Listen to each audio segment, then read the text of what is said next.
Почитувани гледачи, следува добриот доктор. Јас сум Александар Динев. Ви благодарам што не следите. Денеска ќе зборуваме за дисторзија, односно народски кажано шинување на скочен зглоб. Мој гостен и соговорник на оваа тема е Бојан Димковски, дипломиран физиотерапевт. Бојан, добар ден. Ти благодарам што си дел од денешното издание на емисијата. Пред се, добар ден и на тебе, Александар. Благодарам за поканата. Фала што присуствувам повторно во Сител телевизија и да разговараме на една интересна тема. Колку често во вашата пракса се среќавате со ваква ситуација, односно дисторзија или шинување, народски кажано, на скочен зглоб, и што всушност представува оваа состојба? Дисторзиите, исчешувањата на скочниот зглоб се многу честа појава кај пациентите. Почесто ги гледаме кај спортисти кои што се бават со некој спорт кој вклучува многу скокање, многу трчање, нагли покрети, нагли движење на некој правец менување.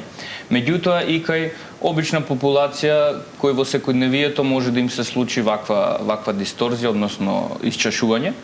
Меѓутоа, најпрво да кажем и што всушност значи оваа дисторзија.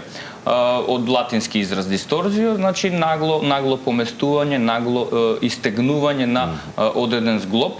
Во овој случај се работи за скочниот зглоб.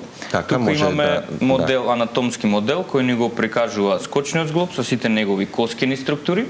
Овде на овој модел ги немаме меките ткива лигаменти, но визуелно ќе ги прикажеме каде всушност се наоѓаат. Скочниот зглоб, неговата функција има две движења. Тоа е флексија, дорзална флексија и плантарна флексија. Меѓутоа, неговата структура, поради тоа што има многу поситни коски други и неговите лигаменти што го обкружуваат зглобот, тој дозволува и движење во ротација во една страна и во друга, односно инверзија и еверзија. Сега што се случува, кој е механизмот на повредата? Кога ќе се свитка скочниот зглоб? Кога ќе се свитка во една насока, односно тоа е во преголема инверзија, што е многу почесто, најчесто, меѓутоа може да биде и во посилна еверзија. Тоа е, да речеме, во овој правец или во овој правец. Сега, кога ќе се случи таа повреда, таа дисторзија, најчесто пациентите почувствуваат веднаш болка во тој дел, надворешниот, да речеме, кога се работи за надворешна повреда, тука имаме неколку лигаменти, неколку групи на лигаменти. Тоа се едниот лигамент кој ги спојува овие две коски, тибијата и фибулата. Потоа имаме калкано-фибуларен лигамент што ги спојува овие две коски и еден талусо-фибуларен лигамент кој ги спојува овие две. Сега најчесто страдаат овие два лигаменти, бидејќи нели самата повреда е свиткување. И во однос на дисторзијата може да се јават три нивоа на истегнување на тие лигаменти. Бидејќи најчесто лигаментите се тие што страдаат. Други структури како тетиви во овој дел немаме, освен некогаш знае да се случи пукнатина на коската. Во овој случај на фибулата, овој надворешниот малеул, може да се случи овде една фрактурна линија која што подоцна ќе ни ја отежни самата состојба, додека за разлика од другата страна тоа се работи за тибијата во оваа фрактурна линија. Сега во однос на нивоата да речеме на истегнување имаме три нивоа. Во првото ниво имаме благо истегнување, тука немаме многу оток, немаме да речеме многу остри болки, едноставно човекот ќе го свитка зглобот и може веднаш да си продолжи со движење, со нормални активности, меѓутоа може да чувствува да речеме болка во тој дел која ќе продолжи дури наредните 2 до 3 недели. Во однос на второто ниво, втората градација, тоа е истегнување каде што ќе се јават и мали некои руптури на самиот лигамент, па тука веќе се јавува и поголем оток, се повредуваат и одредени крвни садови во тој дел, нерв може исто така да се повреди. Во целост таа повреда е веќе многу посериозна и неможност за движење. Може да гази, меѓутоа, со тоа е со отежнување, тука постои страв, дали нешто повредил, што повредил, значи мора многу посериозен и постручен пристап да се направи, секако со преглед на стручно лице, да се установи за каков тип на повреда се работи и потоа да се даде адекватен третман. За разлика од речеме од третата градација, трето ниво, тоа е веќе многу посериозна повреда и нечесто завршува и со операција, додека ако има да речеме целосна руптура, целосно кинење на тој лигамент, може дури на неколку такви лигаменти да се случи повреда, бидејќи тие се еден до друг. па да речеме тоа се работи за многу посериозна повреда и тука најчесто се јавуваат и тие фрактурни линии кога ќе ги видиме и затоа тука ќе кажеме подоцна дека треба и рентгенско снимање да се направи, доколку да речеме на клиничка слика знаците ни дава дека можеби се работи за некаква посериозна повреда на тврдо ткиво како коска. Потоа со рентгенско снимање ќе видиме дека нели има и ќе одлучиме дали да го имобилизираме пациентот, односно да го ставиме имобилизација, гипсена или лонгет или како и да е, или да одиме со конзервативен третман, односно да продолжи со движење, меѓутоа нели со инструкции благи, со елевација да стои екстремитетот, не гази целосно на таа нога, да има малку оптеретување и така натаму. Кои се најчестите причини за дисторзија на скочниот зглоб и зошто некои луѓе постојано го истегнуваат истиот зглоб? Многу често ќе слушнеме, се движев по рамен предел и од нигде никаде ја свиткав ногата. Така. Како што кажа, кога веќе еднаш нели ќе се свитка тој зглоб, тој склучен зглоб, самите лигаменти стануваат малку поеластични, посвивливи и секогаш има потоа индикација да повторно се свитка тој скочен зглоб, доколку не се направи адекватна рехабилитација. Доколку се направат вежби, рехабилитација, физикална терапија, многу се помали ризиците, помали се шансите. Сега во однос на причините зошто нели се случува, кажавме дека многу е почесто кај спортисти, бидејќи они мора да ги користат. Но и физички активни луѓе. И физички активни секако. Меѓутоа и кај одредена популација што се занимава со рекреативно спортување или да речеме со никакво движење, меѓутоа сепак има ваква повреда.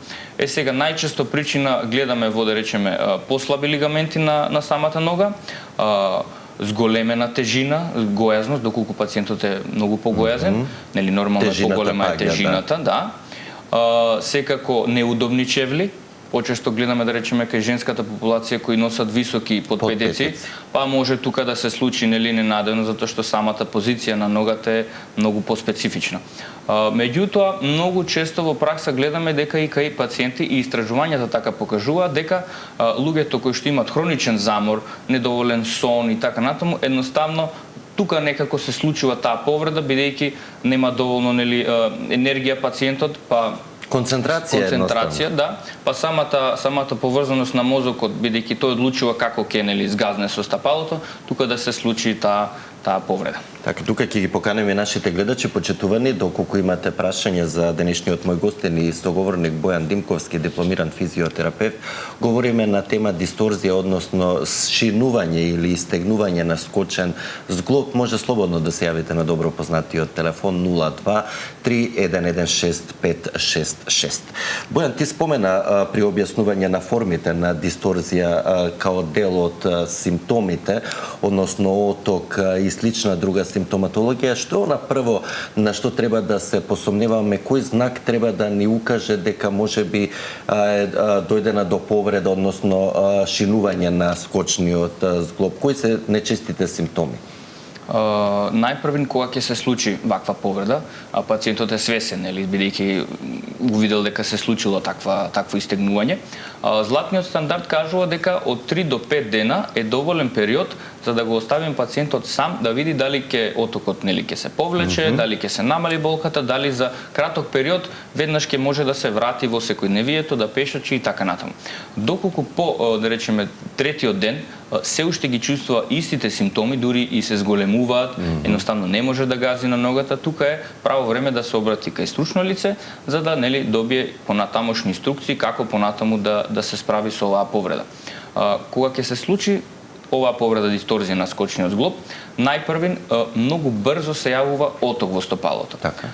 Најверојатно тука зависи и нели од тежината, па затоа и тука има огромен притисок на самиот зглоб и тука веднаш се јавува оток. Тоа што можеме да го увидиме дали веднаш ќе се јави хематом на тој дел од ногата, од стопалото. Бидејќи во пракса гледаме дека многу често тоа се јавува и секако црвенило, помрднување, да, секако црвенило и покрај отокот и жештина во самиот скочен зглоб. Доколку пациентот по самото шинување, да речеме, има веднаш потешкоти со газење на истата нога, со многу остри болки, мислам дека тука веднаш е време да се веднаш јави на побара стручна помош да видиме за каква повреда се работи. Доколку по самото свиткување може веднаш да си продолжи нели со секојдневието, не се појави некој посериозен оток, едноставно не се работи за некоја сложена повреда, може веднаш нели да си продолжи со секојдневие, да се функционира како и претходно. Да ги слушнеме прашањата и од нашите гледачи, почитувани во програма сте, повелете. Добар ден. Добар ден, ве слушаме. Едно прашање до доктора. Повелете. Физиотерапевт ни е денеска гостина, ама повелете со прашањето. Син ми е пред една година прегазен со вилушка. Ногата му е прегазена со вилушка. Моментално у Словенија, он не може да газе, трите прста не ги осеќа, џобуна му течува на стапалото и ногата му е целата ладна. Од коленото до стапалото нема циркулација на крв, се му е студена и не може да газе. Година и 2-3 месеца како е така повреден. Дека треба да се одновеме, не го пуштат од дека ти уште на лечење таму. Да, мислам дека и претходно си имате јавено, колку што се сеќавам за истиот случај, може би станува збор за покомплексна повреда и бидејќи, како што рековте, се уште на таму на пострехабилитационен третман, најверојатно и операции му се правени. Да, ќе добиете совет и некои препораки од Бојан, меѓутоа секако таму треба да ги слуша и лекарите кои се грижат за неговата состојба за да може да го излечат максимумот за да почне да функционира. Секој е добро и вам и на вашиот син и побрзо закрепнување. Бојан, ова е посериозна повреда, не е истегнување, но може да и дадете препораки за понатаму доколку се врати на рехабилитационен третман. За да дадеме некоја поконкретна насока, нели мора да видиме многу други податоци, да видиме некакви дијагностички испитувања, клиничка слика, да видиме каква е. Меѓутоа, бидејќи господјата рече дека се работи за повреда која што трае години и нешто. Да, прегазување од тешка машина. Тука сигурно се работило и за некаква фрактура, веројатно до сега таа е заздравена, нели, сигурно последна година, меѓутоа тоа секако останува нели и некакви трајни последици. Да, убаво рече дека има многу ситни коскички кои се составен дел од стапалото. И тие се подложни на такви фрактури. Секако тука може би се работи за некаква повреда на некое друго меко ткиво, како некој нерв може би бил повреден, крвен сад, рече дека ногата немала добра циркулација. Така, на 3 прста. Веќе е станата хронична состојба и тука потешко се лекува, меѓутоа не сме да се остават тие пациенти така, мора да се најде и за нив секако ќе добие соодветни препораки за физикална медицина и рехабилитација за да се извлече максимумот во однос на враќање на функционирање на тој дел од ногата. Доколку имаме следен гледач, почитувани во програма сте, повелете. Добар ден. Добар ден. Ве слушаме во програма сте, повелете. Добар ден. Се јавувам да поздравувам докторот и вашата емисија. Поздрав и до вас. Сакам да го прашам докторот, иако јас редовно водев на контроли овдека во Струмица, сакам да го прашам пред 2 месеци, поточно 7 март, при пат ногата ја повредив, значи стопалото место да ми биде напред, ми отиде лево, скроз, значи поместено лево, под 90 степени да кажем. Не можем да станам, пружев раце и јас знам како го исправив. Тоа докторот знае колку боли. Јас во 2 потека го вратив во нормалната позиција. Потоа не истиот ден, мислејќи дека е тоа баш само шинато, што викат. Другиот ден отидов на лекар, ме снима на рентген и рекоа дека има и пукната коска. Така да тоа што сум го наместил било добро наместено, а имало и пукната коска, ја ставија ногата во лангета. Така. Помина времето, ја извадија лангетата, јас почнав да се движам на штаки нормално, не можем уште да назгазнам 100% на таа болна нога. Меѓутоа ме го прашав докторот, барем еднаш дневно, знае ногата да ми отече. Иако јас, например, дома ја ставам во млака вода со сапуња, масирам. Малку на повисоко на перница и така. Да, обовезно тоа, повеќе лежам отколку што седам. Така. И меѓутоа пак знае ногата еднаш дневно да ми отече. Не ме боли, меѓутоа отеченото е отечено. Тоа после вадењето на лангетата ви се случува, лангетата? Да. Добро.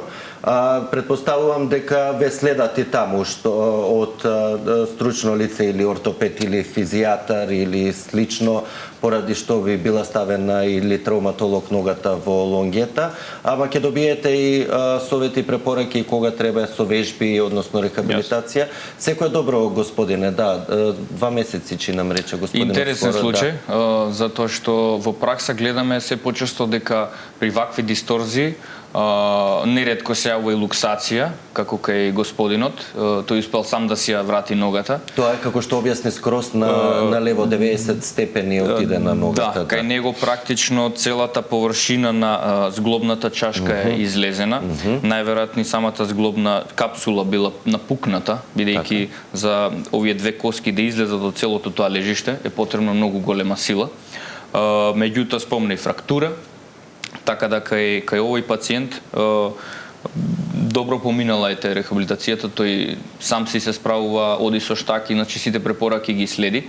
Меѓутоа често гледаме во пракса после вакви посериозни дисторзии, посериозни повреди со луксација, да речеме, да отокот, да речеме, обстојува и по 2 месеци, по 3 месеци се уште има оток. Вообичаена состојба, да. Реакција? Вообичаена, затоа што нели кажавме од тежината прави огромен притисок на тој зглоб, практично целата тежина се распоредува на тој зглоб, плюс пациентот кажа дека веќе после 2 месеци се уште он е во полежечка состојба, не се движи толку, па и нормално е кога ќе згазне, нели, да едноставно самиот скочен зглоб не е се уште спремен за толку голем товар да истрпи и затоа се јавува тој оток. Меѓутоа јас го уверувам пациентот дека за брзо време и тоа ќе исчезне, кога ќе почне да се движи почесто, кога ќе ги тргнеме штаките, меѓутоа многу е битно да се направи и рехабилитација. Бањското лекување тука исто така можам да го спомнам, бидејќи самата нели топла вода може да помогне во тој дел. Сега мора да се пази бидејќи нели крвните садови и отокот да не го тоа зголемат, меѓутоа самите тие стручни лица ќе му дадат убави препораки таму како кои вежби се препорачливи. Секако хидрокинезитерапија, што да прави, електротерапијата, сите физикални процедури може тука да се искористат и сигурно ќе има подобрување. Така да ги слушнеме и следните гледачи, почитувани во програма сте, повелете. Ало, добар ден. Добар ден, ве слушаме, повелете. Катерина на телефон, ве поздравувам и вас и докторот, одлична ви емисијата. Јас во саботата имав една незгода фактички, ја свикав левата нога доле во скочниот зглоб и рентгенот покажа мал отцеп на фрагмент на латерални малеол на фибулата без дислокација. Сега во моментот сум во лежечка состојба дома и ве гледам. Ногата ми е во лонгета и сакам да го прашам докторот што значи оваа повреда. Многу интересно покажа на самата, да речам, макета таму каде се наоѓаат коските и каде се наоѓа повредата. Ми рекоа дека 3-4 недели ќе носам лонгетата, ми понудија дури наместо лонгета чизма, па јас не сакав да одберам. Едноставно не знаев што да одберам, сега во петок сум на контрола, па едноставно да ме утеши малку како ќе оди рехабилитацијата, сериозна повреда ли е, после физикална, за колку време ќе се вратам и слично. Значи ве поздравувам. Исто ќе добиете баш соодветни совети, токму ви благодарам и вам, секое добро и побраго закрепнување и вам. Да, конкретен случај со ова што го објаснивме, еве конкретно може да се надобрзиме и на рехабилитацијата. И колку време, 3 недели, еве на господјата и рекле дека треба да мирува, да носи лонгета. И понатаму следува физикална терапија и рехабилитација. Во вакви случаеви многу е битно стручното лице да одреди како ќе тече оваа рехабилитација. Бидејќи во некои случаеви, иако имаме да речеме некоја сериозна повреда како руптура парцијална на некој лигамент, тука спомнавме и фрактурна линија без дислокација на фрагментите на надвршниот мелол, тука треба да одлучиме дали ќе одиме со целосна имобилизација, значи да се стави гипсена имобилизација или лонгета во овој случај и да се оди со само строго мирување, да не се прави никакво движење, или да се оди со благи движења, да речеме во отворен кинетички ланец, тоа значи без оптеретување со газење, него да лежи пациентот и да прави движење со флексија, екстензија во страна и сите тие движења. Тука е многу битно стручното лице да одреди што е подобро за него, бидејќи долгата имобилизација, долгото мирување, знаеме дека во иднина може да направи други последици. Да ослабат другите меки ткива, да ослабат коските да не се доволно зацрста, да не се зајакне таа фрактура, едноставно да се одолжи целата рехабилитација. Затоа мора да се види нели клиничката слика, јас вака преку телевизија не можам да одредам точно како ќе нормално. Меѓутоа тој што ја води сигурно јас верувам дека тој ќе даде нели стручна насока. Затоа е многу битно да одредиме дали ќе одиме со движења. Во овој случај јас би рекол дека и такви движења во лежачка позиција каде што нема притисок на самата нога, јас би препорачал тука да се оди и со движење, бидејќи лонгетата дозволува мало движење, да речеме масажи едноставно речено на ногата, раздвижување со рак. Движење, повеќе масажи бидејќи немаме пристап до самиот екстремитет, бидејќи тука имаме друга структура, меѓутоа движење јас би препорачал да се прави, тоа ќе помогне понатаму и да речеме за фрактурата побрзо да се заздрави, меките ткива да се заздрават и секако и отокот побрзо да исчезне. Во вакви случаи препорачуваме движење, нормално или со некакво помагало ортопедско, дали тоа ќе биде штака, дали ќе биде бастум, меѓутоа да се оптеретува исклучиво другата нога. Бидејќи знаеме дека кога ја зајакнуваме, кога ја вежбаме другата нога, тие ефекти се веднаш пренесуваат и на болната нога. Она можеби што е многу честа дилема кога се станува при вакви состојби со имобилизација, односно лонгета или гипс или скршеница некоја, како е правилото? Прво да се стапнува на болната, на повредената нога, па потоа на здравата, тежината да падне на здравата. Еве мало појаснување за сите кои се соочуваат со ваква ситуација. Доколку имаме можност да стапнеме, доколку нели забраниле практично да стапнуваме воопшто на таа нога, правилото е нели да оди прво помагалото, па потоа оди болната нога и тука прати и здравата нога. Доколку стручното лице ни забранило воопшто да не згаднуваме на таа нога, значи никакво оптеретување да немаме, тука оди нели две штаки, скоро секогаш, и одиме како со подскокнување. Подскокнување со крената повредена. Со крената свиткана во флексија во колено. Сега исто така тука па друг проблем може да се јави. Исто така во пракса го гледаме кај пациенти кои да речеме месец дена имале таков со свиткана нога, потоа другото колено на болната нога има потешкотија да го испружи, да го исправи. Бидејќи знаеме дека телото доколку не го движиме, тоа знае да се зацрсти, да се уцрсти и едноставно потоа да имаме други проблеми. Така да охрабрувам пациентите да имаат движење во однос на болката, да прават движење се до нели одредена болка. Мала болка е секако прифатлива да се истрпи малку, нормално. Меѓутоа нешто остра болка, посериозна болка да се намали и да не се прават. Се надевам нека конкретно и на гледачката еве која ќе отиде на контрола ќе ги препорачат и сите овие совети и насоки како да се раздвижува ногата за да не се направи компликација после долго мирување. Бидејќи имаме интерес и од следни гледачи да дадеме предност на нивната прашања и ќе продолжиме околу третманот на дисторзиите. Почитувани во програма сте, повелете. Добар ден. Режија, дали имаме гледачи на линија? Ало? Ве слушаме, во програма сте, повелете. Добар ден. Поздрав до сите од телевизија. Поздрав и до вас. Повелете, во програма сте. Прашање до физиотерапевтот. Јас има пред една година тргам ми се пати, нели во кичмата, нели нешто осетив болка, во левото колено па ми се укочи. После не можев нели да го исправам коленото, едва е нели со многу јаки болки бев и почна зглобо доле на прстите на левата нога да ми отече, има поток. Не можев патиките да се ги облечам. Не бев на доктор, не сум била на снимање, беме на физиотерапевт во Виница. Исто како нели физиотерапевтот. И он нели ми направи масажа, ми кажа дека сета болка ми е предизвикана од кичмата.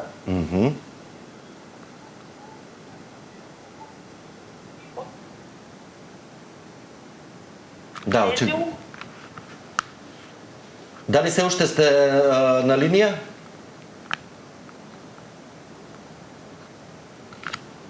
Да не губиме време, доволно информација, да, ќе ја прокоментирате состојбата, да, во зависност и од општата физичка состојба на гледачката, да. По однос на редоследот на симптомите кои што се јавиле, почнале во кичмата, па коленото, па понатаму и стопалото, тука мислам дека не се работи за повреда од овој тип како што денеска разговараме. Го споделува мислењето исто така и на физиотерапевтот дека овде се работи за некаков проблем во кичмениот столб, односно во лумбалниот дел од кичмата. Тука би препорачал да се направи некакви подетални испитувања за да се види нели од каде потекнува проблемот. И што е причината за вакви компликации? Состојби, доколку имаме и следен гледач, почитувани во програма сте, повелете. Добар ден. Дали се слушаме? Да. Во програма сте, повелете, господин. Физиотерапевтот. Поздрав и до вас. Ве слушаме, повелете. Имам 60 години. До пред месец-два се движев негде по 11 километри дневно. И сега имам проблем со скочениот зглоб на десната нога. Така. Од глуждот, од лево до десно, значи цел комплет имам болки. Ја пак се движам по едно 4-5 километра, ама ги имам болките. Кога ќе свиткам лево, десно, кога ќе издигнам нагоре, значи ги имам болките и во седечка положба да мрдам ногата ме боли. И друг проблем имам со коленото, го свиткав. Со ногата на нас, на левата колено. Тоа е све, поздрав многу. Дали имате некакви испитувања, снимки? Сега имам направено снимки, треба да ги изземам. Така, за да добиете препораки дали треба рехабилитација. Ќе ја прокоментира и Бојан вашата состојба, ќе ви даде соодветни препораки, насоки како да постапите. Секој е добро, господине. Да ги почекаме нели снимките, да видиме, да дадеме конечно мислење. Можам да спомнам дека да речеме самиот скочен зглоб, бидејќи рековме дека трпи огромен товар и од другите структури зависи колку товар ќе трпи едното стапало или другото, бидејќи господинот спомна некаква повреда на проксимално на коленото. Најверојатно поради таа болка можеби го сменил самиот од, почнал да гази со стапалото на поинаков начин, па почнало стапалото нели да се оптеретува многу повеќе него обично, па затоа да се јави предизвикува дисторзија, болки. Па дали се случило некакво шинување или не на стопалото не спомна. Меѓутоа општо таа болка што ја има да речеме во целиот тој дел на стопалото, најверојатно се работи за тоа променет од и нормално нели поголемо оптеретување на тој скочен зглоб. Може ли од нигде никаде да ни се јави дисторзија, односно шинување и да не бидеме свесни дека на некој начин сме го шинале скочниот зглоб и како всушност се диагностицира очигледно само со рентген снимка, најобична рентген снимка? Во пракса константно го слушаме тоа, нели, вчера го свиткав зглобот, ама досега сум го свиткала 10 пати, ама овој пат исто го свиткав, ама овој пат имам болка. Така. Предходните пати била свесна да речеме пациентката, меѓутоа овој пат на истиот начин го свиткал, меѓутоа сега се јавила болка. Не е поврзано со самата да речеме дисторзија, можеби овој пат да речеме се случила поголема повреда, едноставно лигаментите се веќе ослабени, па со секое наредно истегнување може да се случи посериозна повреда, доколку не се направи рехабилитација, доколку не се повторно зајакне целата таа структура. Инаку за диагностицирањето најчесто се прави преку клиничка слика, значи гледаме дали има оток, во кој дел има оток, дали има хематомна, да речеме, на таа страна, каде се јавува болката, дали може да гази пациентот или не, се прават одредени тестови и така натаму. Практично преку клиничка слика можеме да утврдиме за каква повреда се работи, односно во овој случај дисторзија. Доколку се сомневаме на повреда на тврдо ткиво како коска, че ако имаме фрактура, да, тогаш го праќаме пациентот на рентгенолошко снимање, диагностички, за да се види тие тврди структури. Но доколку, да речеме, се појави поголем оток, поголем хематом, едноставно пациентот не може да гази, покрај ова можеме да направиме, да речеме, и компјутерска томографија, да видиме каква руптура има на лигаментот, дали е целосна, едноставно кои лигаменти се зафатени, и доколку имаме целосна руптура на одреден лигамент, тука се препорачува и хируршки тоа да се среди, за да се повторно воспостави таа функција на тој лигамент, бидејќи практично е изгубил функцијата. Така, во меѓувреме се препорачува некој физикален метод, односно некоја техника за полесно да се овозможи враќање на функцијата на скочниот зглоб, доколку се работи за дисторзија. Како се третираат всушност дисторзиите, односно шинувањата? Ќе споменам пример за еден пациент од одамна што беше ке нас.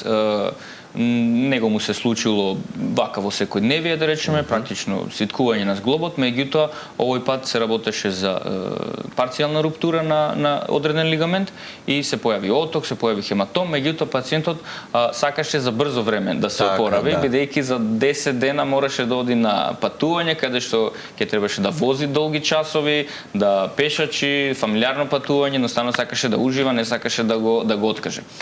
Ние успеавме за една недела да ја повратиме функцијата на екстремитетот. Практично употребивме физикални процедури, електротерапија, лазеротерапија, за да се заздрави ткивото. Понатаму почнавме да употребуваме и одредени вежби, истегнување, за да се повторно зацрсти функцијата на зглобот, и му препорачавме да носи ортоза. Тоа е практично стегач кој ќе ја држи, да речем, тие лигаменти што се ослабени и стегнати, да ја држи структурата. Фиксирано едноставно, да. Фиксирано, меѓутоа дозволува движење. Меѓутоа, нели, да не повторно случајно го истегне зглобот, и тој успеа тоа двонеделно патување да го заврши со супер, да може да се движи, да може да пешачи, да може да вози долги часови и А вообичаено колку трае закрепнувањето и еве од кои фактори влијаат за подобро или поуспешно закрепнување, бидејќи секој од нас е различен на свој начин, да. Индивидуално е секогаш, меѓутоа од прилика 2 до 4 недели е повторно, за да се повторно поврати функцијата на екстремитетот, да може слободно да си гази. Практично тоа се зависи од која градација, да речеме, на истегнување има, прво ниво, второ ниво, дали има истегнување, нема, дали руптура, фрактура и така натаму, се зависи од тоа. Секоја структура си има одреден интервал колку е потребно време за да се заздрави. Кај коска е еден период, кај лигамент е друг период и така натаму. Меѓутоа многу зависи од неговиот животен стил. Доколку е спортист, доколку е па дури и активен рекреативен спортист, мислам дека многу побрзо ќе се врати, бидејќи е навикнат на вакви истегнувања, не само на скочен зглоб и на други структури, едноставно знае како да се справи со тоа, поведар е, попозитивен, нема страв, се движи и многу побрзо ќе се врати. Физикалната терапија може да го обрза целиот овој процес на заздравување и закрепнување? Да, затоа постои таа физикална терапија, нормално за да се убрза целиот процес. Сега, нели, нормално не за сметка за, нели, да се остави така ситуацијата само колку да се брзо заврши, бидејќи во иднина знаеме дека може да се повтори таа дисторзија. Меѓутоа, од прилика 2 до 4 недели е сосема доволно за да се опорави. Некогаш во некои случаеви едноставно нема потреба да се прави никаква физикална терапија, бидејќи подобро и самиот пациент да стане самоуверен, да има добра самодоверба, едноставно да знае дека, нели, не е ништо страшно, дека може самиот да се ослободи едноставно, за да може да стапува на повредената нога. Споменавте ортози или бандажирање. Дали во секоја ваков случај при повреда, односно шинување, се препорачуваат и вакви помагала? Помагалата ние ги препорачуваме, конкретно ортозите, тие стегачи, Така. бидејќи за одреден период ја надоместува таа функција на лигаментите да го држат стопалото фиксирано. Секако ги препорачуваме во движење, да се движат со нив. Меѓутоа, кога го одмараат, најчесто се препорачува да не ги користат, нормално ногата да биде подигната, за отокот Циркулацијата да може враќа. да се нормализира. Јасно. И на отокот исто така тоа делува, а меѓутоа класично бандажирање, спортско бандажирање, исклучиво се препорачува кај спортисти. Да речеме врвни спортисти кои што спортуваат и кои што да речеме имале во минатото некои дисторзии на одреден скочен зглоб, скоро секогаш на некои надпревари кои што се многу битни за тимот, нели, кои што мора да се даде исклучително висок потенцијал. Во таков случај се препорачува да се бандажира, тоа се посебни специјални техники како се бандажира скочниот зглоб, за да се прицврсти, за да може да има убава фиксација, едноставно спортистот да не мисли додека го игра над преварот, да не мисли воопшто на скочниот зглоб, да успее да го даде целиот свој потенцијал и да нели нормално го победи над преварот. Така, на самиот крај Бојан, ваш совет, препорака како да се спречат, односно да се превенираат дисторзија, односно шинувања на скочниот зглоб? Јас бих препорачал да речеме тоа да се удобни чевли, да гледаме да се што поудобни чевлите, да речеме оние чевли што се со повисока платформа, да речеме, па тука едноставно скочниот зглоб нема доволно сигурност каде гази, нема доволно контакт со површината, па на тој начин некако да се случи, секако вежби да се прават за скочните зглобови, да речеме за зајакнување, како за листот, како и за долу за самиот зглоб, доколку има во минатото некакви дисторзии да се носат тие стегачи, тие ортози, ако е склон нормално. Од прилика тие се препораките, не можеме да го избегнеме, бидејќи во секојдневие на било кој може да му се случи, да речеме по нерамен терен, па дури спомна нели преска дека и на рамен терен некогаш може да се случи. Не можеме да го избегнеме, можеме да го превенираме. Превенцијата нели е клучна, затоа што подобро е да превенираме отколку да лекуваме. Во секој случај мислам дека препораките.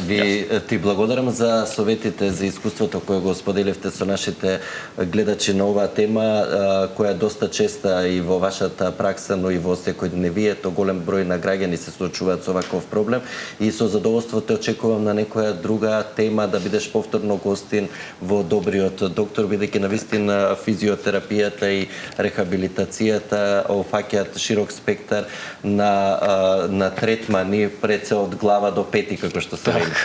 Ти благодарам, Александри, со задоволство повторно ќе ја прифатам поканата. Почитувани, вам ви благодарам за вниманието со кое не следевте. Ве поканувам да бидете повторно со нас и утре. Во утрешната емисија ќе говориме на тема од областа на психологијата и психотерапијата, односно за конфликти и како најдобро да комуницираме и да разрешуваме конфликтни ситуации. Во меѓувреме останете со програмата на Сител телевизија, имајте убав ден и грижете се за вашето здравје. Пријатно!